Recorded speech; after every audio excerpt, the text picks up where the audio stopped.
Európa momentálne bojuje s terorizmom.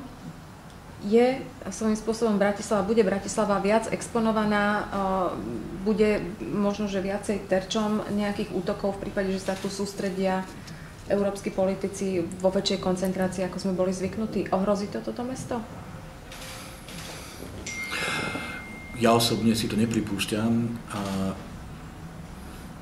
ani nemyslím si to naozaj z niekoľkých dôvodov. Poprvé, tie útoky idú na symboly západnej civilizácie. Brusel, Paríž, Londýn, Madrid.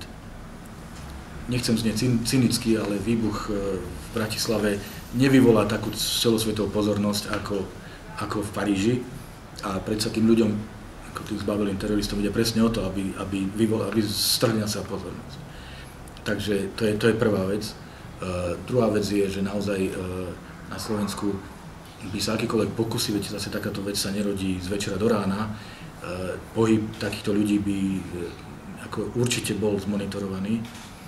No a po tretie, pochopiteľne konanie ministerských rád a prítomnosť takéhoto obrovského množstva vysokých predstaviteľov krajín Európskej únie má aj bezpečnostný rozmer, o ktorom sa nebudem ja zmieňovať, ale profesionáli vedia, čo majú robiť.